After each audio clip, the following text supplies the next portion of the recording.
Hello health champions! Whether you've done a keto or low carb diet for a good while or whether you're just beginning, you probably know that it can help with weight loss and things like that. But I want to get into and talk about some of the other things of how profoundly the keto diet can change your life. Coming right up. Hey, I'm Dr. Ekberg. I'm a holistic doctor and a former Olympic decathlete. And if you want to truly master health by understanding how the body really works, make sure you subscribe and hit that notification bell so you don't miss anything. Keto is a form of a low-carb diet. And ketosis is when we cut the carbs so low that the body has no choice but to start burning fat as the predominant fuel. And that's a good thing. And keto has become a catchphrase for a movement that's about so much more than just weight loss. But when critics look at it and they're asking, does it work?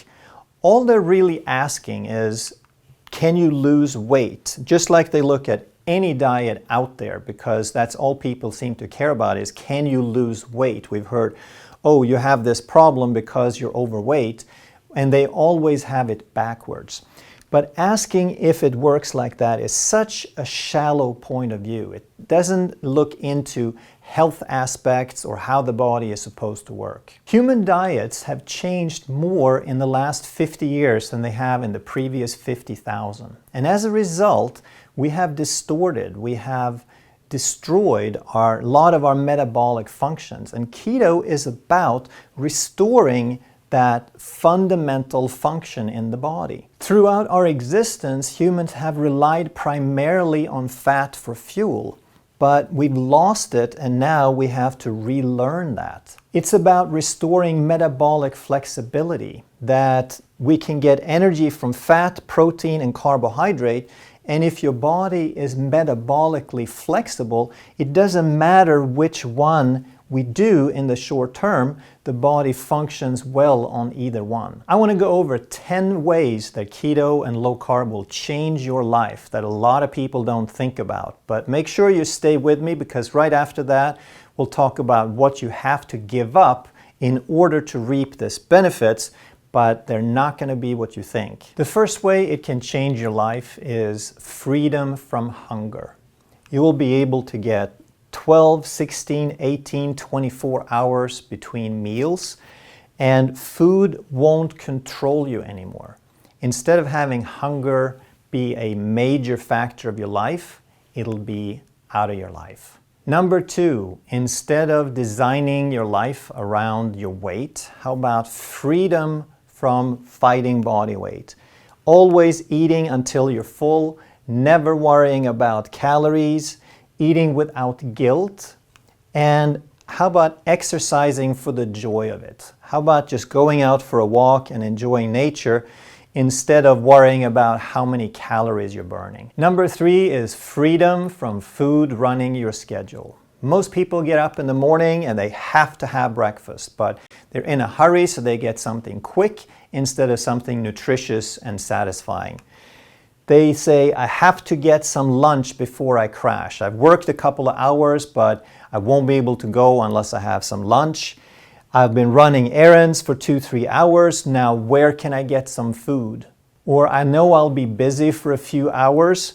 I'd better eat first so I don't crash. So many people schedule their life around food. Number 4 is stable energy that just keeps going and going and going. So you could go for a 2-hour walk and not worry about bringing snacks or anything to eat. Very often I'll get up in the morning on a nice day and I won't have breakfast, and I'll go out, work in the yard, and I get so caught up that I don't think about food, and I realize that 6 hours later I haven't had anything, but it's not a problem because my body has stable energy from fat. Number 5, how about only eating things that taste good?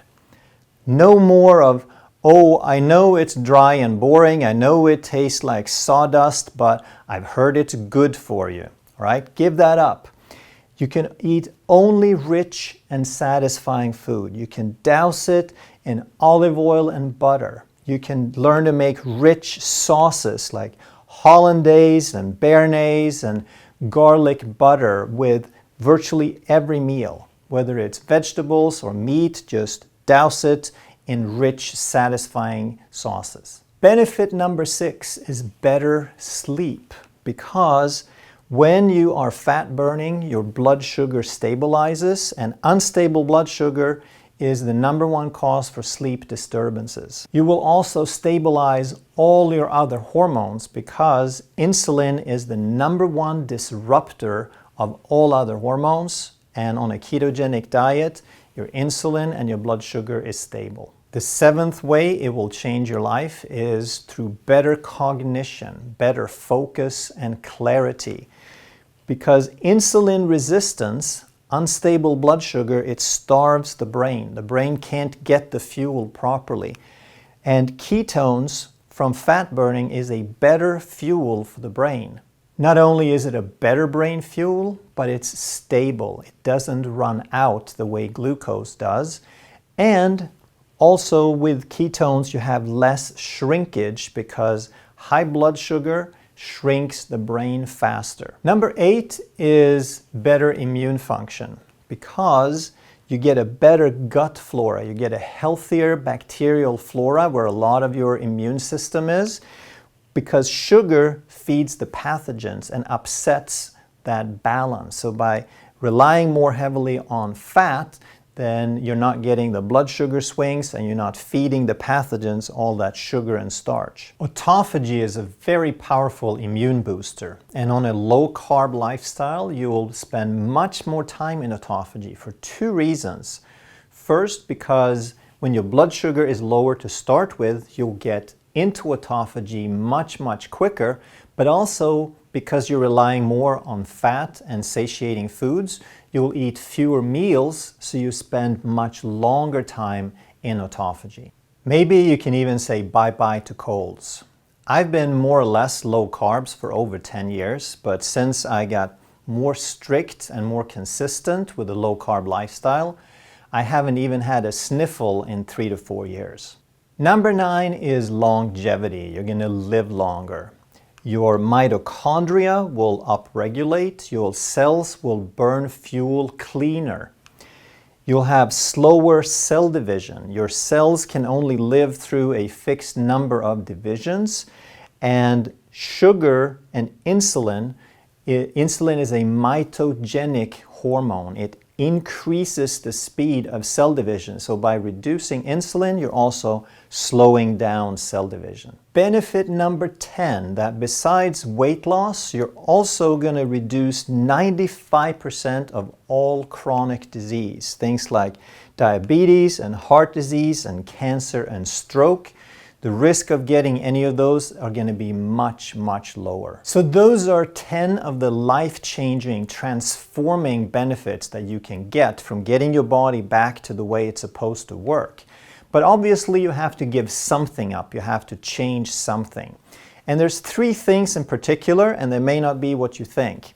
The #1 thing you have to give up is you have to give up your old notion of food. You have to forget what people have told you, what society has conditioned you to believe food is. There's about 50,000 items in the average stores. They shelve about 50,000 items, and in my opinion, there may be 100 that are actual food. That means there's basically nothing in this picture that is food. You go into a store and almost everything that you see, it's not food. If the earth made it, and if it's a single ingredient, then chances are it's food. But virtually everything in this picture is going to contain sugar, white flour, and/or vegetable oils. And scary that 60 to 70% of all the calories consumed in the United States, and most countries are following close behind, are from these 3 absolutely useless non-foods. On top of that, they also contain chemicals and preservatives and artificial flavors and colorings and so forth. And that's the #1 thing we have to give up. Just because our culture says it's food, just because most people think of it as food, does not mean it's food. Get rid of it. The second thing we have to give up is our fear of fat. Because there's nothing wrong with fats. Even though we've been told for 50, 60 years that fat causes disease and fat is evil and has too many calories, there's nothing wrong with it except man-made fats. If we process them, if they're artificial, if they're not the way nature made them, then that makes them bad fats. So the bad fats are vegetable oils, because there's no such thing. There is no oil made from a vegetable. They're made from seeds and beans and grains and so forth. Trans fats are the worst abomination of fats, and they occur in margarine. So these have gone very much out of style, fortunately, but don't be fooled if something says partially hydrogenated. The bottle, the package can say 0 grams of trans fats and still have trans fats in it. They're just talking about less than 1 gram per serving. And rancid fats are what we get a lot in processed foods, because these foods sit around for a long time. When we get the fat through fresh food, then if the food is fresh, then the fat is fresh. But if it sits on a shelf forever, then a lot of those fats oxidize and go rancid, and now they're quite toxic. And the third thing we want to give up is the way we think about good or bad food. We want someone to decide for us. Well, what about this item? Which camp do we put it in? Is it good or bad? It's more about the quality. If it comes from nature, then the quality is generally good. So there are good fats and there are bad fats. There are good meat and there is bad meat.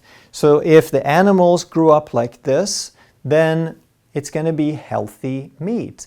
But if the animal grew up in a CAFO eating grain and antibiotics, then that's a bad fat. That's a bad meat. It's not about fish, it's about good fish or bad fish. Did the fish live wild and did it eat things innate for its species, or did it live in a farm where it was fed all kinds of chemicals? There are good veggies and there's bad veggies.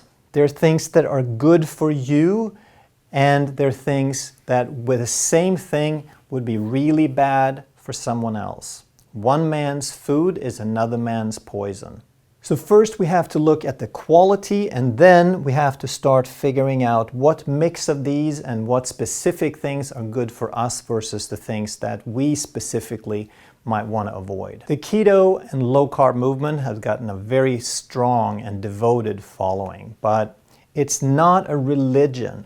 It's a physiological principle. It's about restoring metabolic flexibility. And the good news is that once you have done this, once you have undone the bad adaptation and you've spent a couple of years being metabolically flexible, then it's very, very stable. You can't undo it overnight. It takes years, it takes decades to mess it up again. So once you got there, now you could eat 50 grams of carbs one day or maybe 100 occasionally, and you will feel the same. Your body knows what to do with that fuel. It takes the carbs and it turns it into glycogen and into fat, but you're not going to have blood sugar that's all over the place. You're not going to have mood swings. Your body knows what to do with that. So many people in keto, they focus all on the macros. They say that, well, you have to have less than 5% carbs and so much protein and the rest from fat.